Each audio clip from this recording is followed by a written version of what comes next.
You just watched the President of the United States sign an executive order terminating a 31-year economic and security partnership with America's closest neighbor and most deeply integrated ally.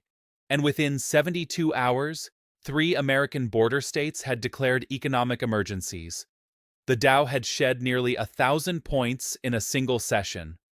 And Canadian officials had begun executing provisional trade agreements with the European Union, Japan, South Korea, and India.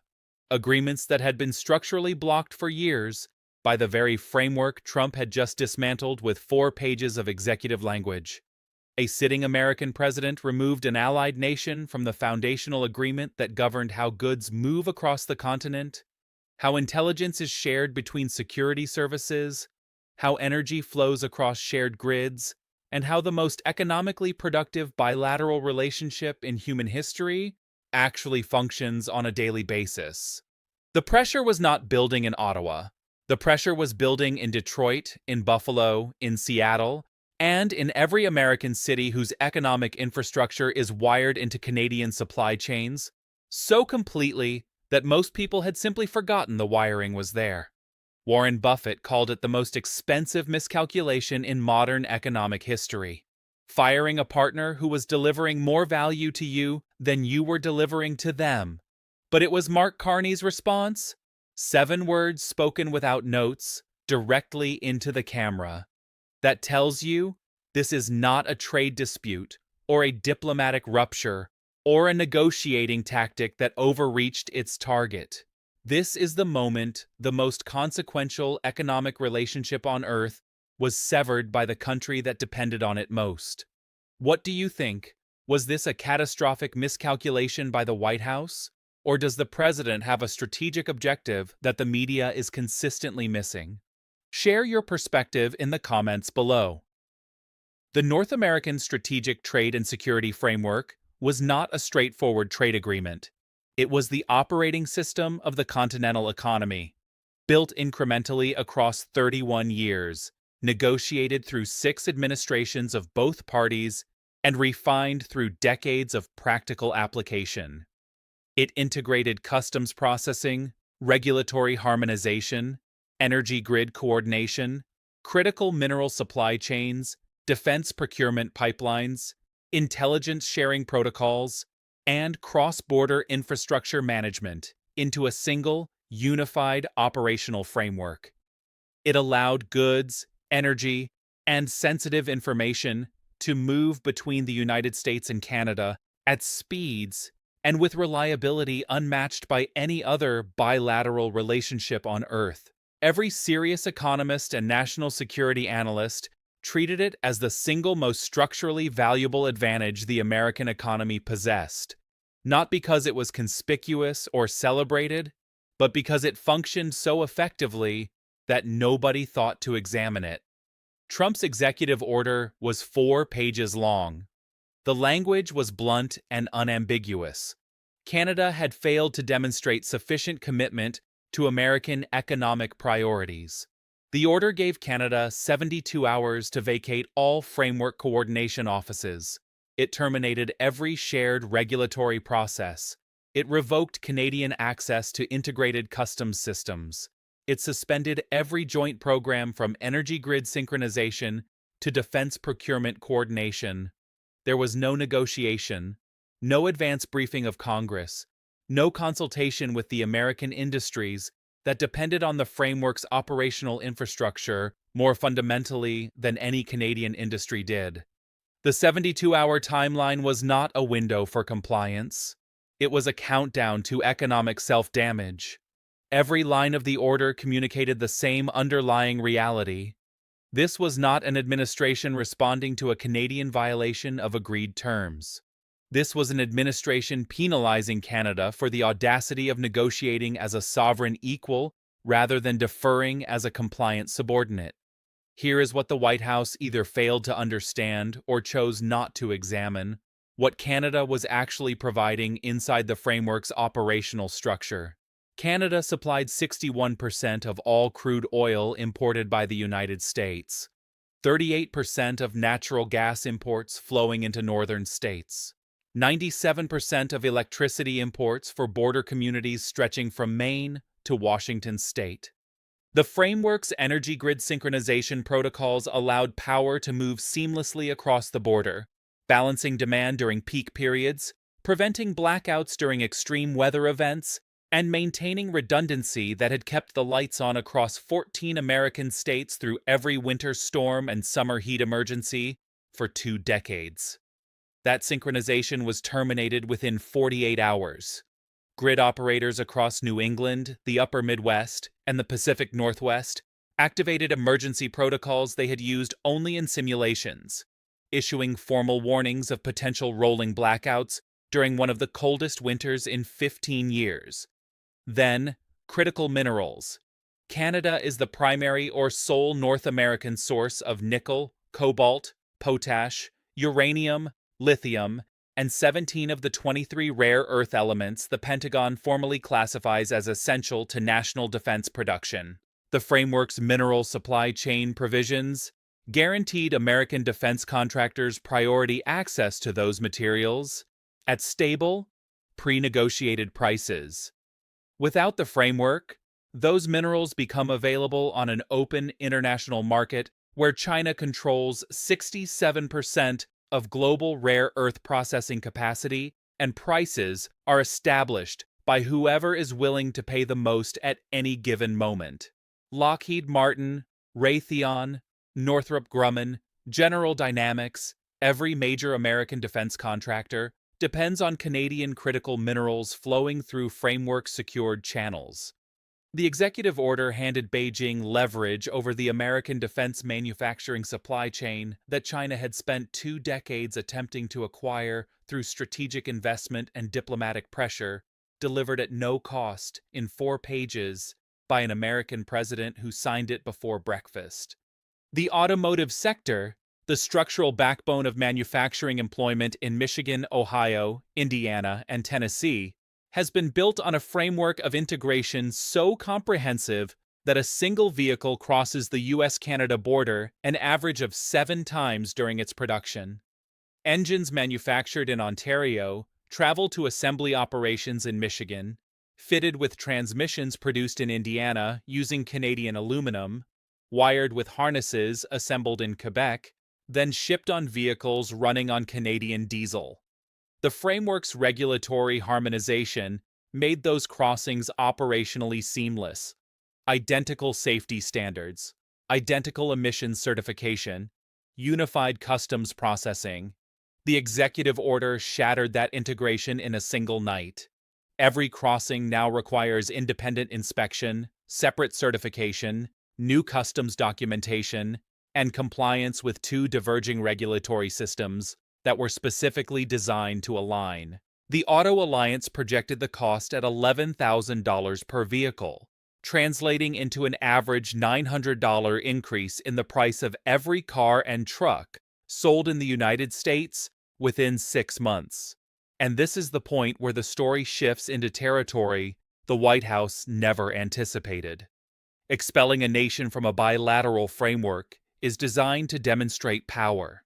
It is designed to establish that the expelled party needed the framework more than the expelling party did, generating pressure to seek readmission on less favorable terms. That is how expulsion functions when the leverage is correctly positioned.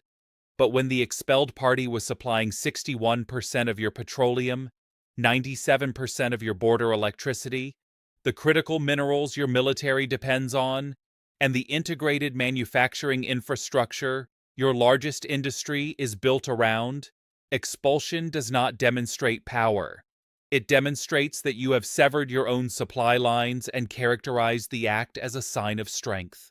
International legal scholars condemned the unilateral nature of the action within hours of the order being made public.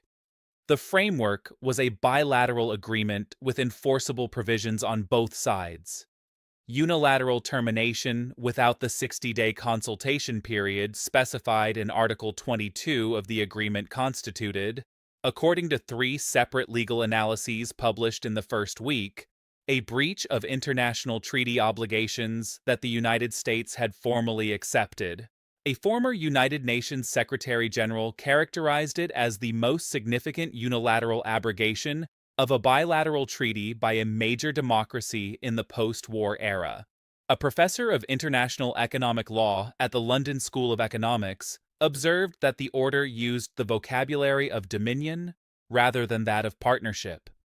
31 nations issued formal statements expressing concern within the first 72 hours, not primarily because of the specific US-Canada framework, but because every nation maintaining a bilateral agreement with Washington was suddenly forced to ask the same question at the same time. If the United States can unilaterally terminate a 31-year framework with its closest ally in 72 hours, what is the practical value of any American agreement? Then Carney responded. The setting was a joint session of the Canadian Parliament, convened on emergency notice, every seat filled, diplomatic representatives from 23 nations present in the gallery. Carney approached the podium without notes. He stood for a moment in complete silence, and when he spoke, his voice was quiet and entirely steady. He addressed Canadians first. 31 years ago, Canada entered a framework with the United States built on a straightforward principle. Two nations could construct together what neither could build independently. For 31 years, that principle held. Canadian energy powered American homes. Canadian minerals built American defense platforms. Canadian workers assembled American vehicles. Canadian intelligence protected American cities from threats that never reached American headlines. Yesterday, the President of the United States terminated that partnership. Not because Canada had violated its terms, but because Canada refused to accept terms that would have rendered partnership indistinguishable from subordination. Let me be precise about what has occurred and what has not. The United States has dismantled the most productive bilateral economic relationship in human history. What has not occurred is that Canada has been diminished. Nothing was taken from us. Something was taken from the United States, our partnership, and that loss belongs to them far more than it belongs to us. Then he turned directly toward the camera, and his voice carried a quality that arrived like the closing of a vault. To the President of the United States, you expelled Canada from a framework that Canada helped construct, that Canada sustained through every period of tension and uncertainty, and that Canada's resources made worth having. You did this believing it would force us to our knees. You did this because you confused our partnership with your leverage. He paused. The silence in the chamber was absolute. Then 7 words, spoken with the finality of a decision already made and a door already locked. You didn't remove us. You removed yourself. The chamber erupted. The standing ovation lasted more than 90 seconds. You didn't remove us. You removed yourself was trending globally within 6 minutes of the words leaving his mouth. Within 30 minutes, it was the lead story on every major broadcast network across Europe, Asia, and Latin America. The Financial Times ran it as a banner headline. Japan's NHK interrupted regular programming. Le Monde published a special digital edition. International media described it as the 7 words that inverted a superpower. Negotiation faculty at Harvard, Wharton, and INSEAD began drafting case studies before Carney had stepped away from the podium. And here is the paradox that makes this the most expensive strategic miscalculation of the entire confrontation. Inside the framework, Canada operated under meaningful structural constraints. Exclusivity provisions limited Canada's capacity to execute preferential trade agreements with non-member nations. Regulatory harmonization locked Canadian standards to American technical specifications. Energy integration committed Canadian supply to American demand at prices that consistently sat below global market rates. Mineral supply chain provisions gave American defense contractors priority access ahead of competing buyers from Europe, Asia, and the Middle East. From Canada's perspective, the framework functioned as a ceiling as much as a floor. It guaranteed access to the American market, but simultaneously prevented Canada from fully accessing the global market, where Canadian resources commanded substantially higher valuations. Trump destroyed the ceiling. Within 1 week, Canada had signed provisional trade memoranda with the European Union, Japan, South Korea, India, and Australia. The EU agreement fast-tracked European market access for Canadian energy exports at prices 22% above what American buyers had been paying under framework terms. Japan's Ministry of Economy announced a $2.3 billion investment commitment in Canadian rare earth processing infrastructure, precisely the type of investment that framework exclusivity provisions had previously blocked. India signed a critical minerals partnership that provides Indian manufacturers with access to Canadian lithium and cobalt, commodities that American battery producers had assumed were effectively reserved for their exclusive use. The cage had kept the bird available. Trump opened the cage, and the bird flew immediately to markets that valued it at rates America had never offered. Warren Buffett's response cut through the surrounding political noise with the precision of someone who has spent 7 decades watching organizations make this exact error at every level of scale. He did not discuss political dynamics. He identified a pattern. In 70 years of business, Buffett said, "I have observed every category of mistake a leader can make. Most mistakes are recoverable. Poor strategy can be revised. Flawed execution can be corrected. Even badly timed decisions can be survived when the underlying fundamentals are sound. But there is one category of mistake that is not recoverable: firing a partner who was delivering more value to you than you were delivering to them. Because the moment that partner is released, 2 things happen simultaneously. First, they discover their actual market value, and it is always higher than what you were paying. Second, you discover what they were actually providing, and it is always more than what you believed." He applied the framework with surgical precision. The North American framework was the most structurally lopsided major agreement in modern economic history, lopsided in America's favor. Canada was supplying energy and minerals at rates below global market rates, integrated manufacturing labor at costs below any available alternative, port access, grid synchronization, intelligence sharing, and Arctic logistics support, all flowing south at prices reflecting partnership pricing rather than market pricing.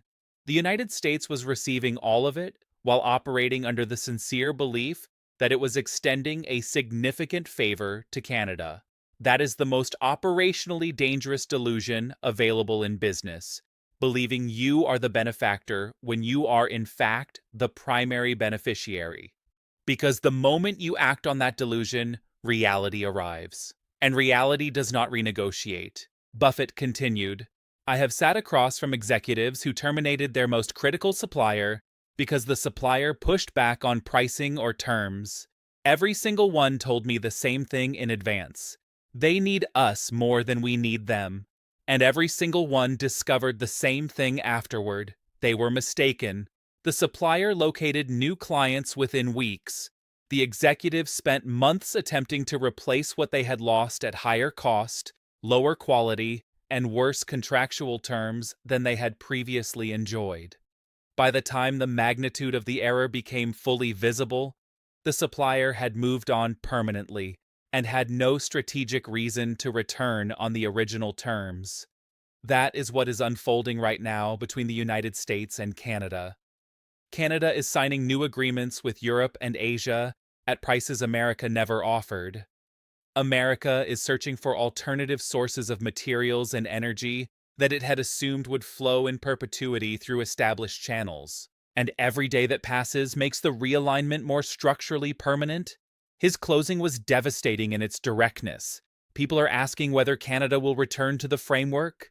The question is not whether Canada can return. The question is whether Canada will want to. Before the expulsion, Canada had one dominant trading partner and limited structural alternatives.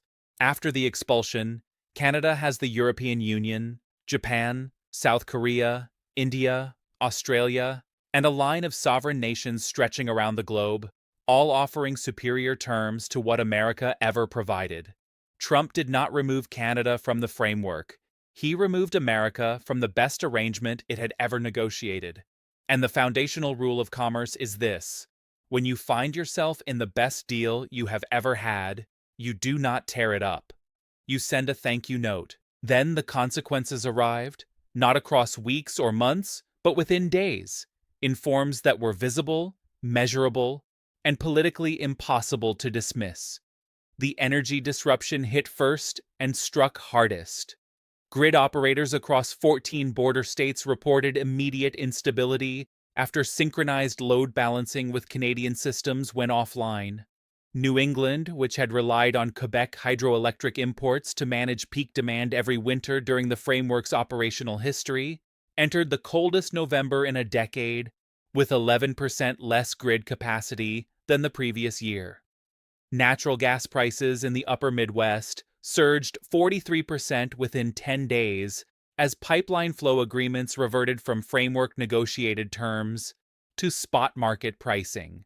The governor of Michigan held a press conference in front of an automotive facility that had reduced production shifts due to energy cost spikes and said what half of Washington was privately thinking, but nobody in the White House wanted to acknowledge publicly.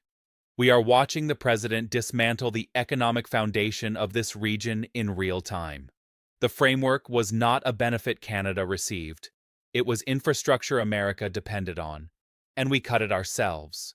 The critical mineral disruption moved through the defense and technology sectors at a speed that alarmed Pentagon officials. A Department of Defense internal assessment, leaked within the first week, warned that the termination of framework mineral supply provisions had created an immediate operational vulnerability across 7 active weapons procurement programs and introduced supply chain risk into multiple major defense platforms that program managers had not been designed to manage. The memo recommended emergency engagement with Canadian authorities to establish mineral supply agreements outside the framework structure, which amounted to asking Canada to voluntarily restore, at Canada's discretion and at Canada's current market pricing, access that the United States had just unilaterally and publicly revoked. A senior Canadian trade official, speaking on condition of anonymity, put it plainly. They removed us on Monday. They are requesting access back on Friday. But the price has changed. The automotive manufacturing cascade hit closest to home for the largest number of ordinary Americans. Within 2 weeks, 3 major assembly facilities in Michigan and Ohio announced temporary production shutdowns, not because of any demand problem or labor dispute, but because components that had previously crossed the border without friction were now held in customs processing that added days to delivery timelines and thousands of dollars to per-vehicle costs. Ford issued a formal statement characterizing the framework termination as the most consequential disruption to North American automotive manufacturing since the pandemic production collapse. General Motors projected a per-vehicle cost increase exceeding $12,000 if the framework was not structurally restored within 90 days. The United Auto Workers issued a statement that stripped away every layer of corporate language. Our members are being sent home because the president chose to dismantle the system that kept their plants running. These are not layoffs driven by market forces. These are casualties of a policy that nobody in this industry requested, nobody in this industry supported, and nobody in this industry can absorb for any extended period. The international realignment accelerated at a pace that genuinely surprised American diplomatic observers. Canada's provisional agreements with the EU, Japan, South Korea, India, and Australia were followed within 3 weeks by framework-level discussions with ASEAN, the Gulf Cooperation Council, and the African Union. Discussions that would have been structurally impossible under the framework's exclusivity provisions, but were now not only permissible, but actively pursued by nations eager to lock in Canadian resource access before the global market repriced permanently. The European Trade Commissioner publicly stated that Canada was simultaneously an energy, a critical minerals, and a geographic superpower, and that the only barrier to full European market access had been the framework's exclusivity clauses. Those clauses were now gone. Japan's prime minister was more direct. Canada is open. We will not hesitate. In the space of 3 weeks, Canada had moved from a nation structurally constrained within a single dominant trade relationship to the most actively courted resource partner on Earth. And every new agreement signed made returning to the American framework measurably less necessary, demonstrably less attractive, and structurally less likely.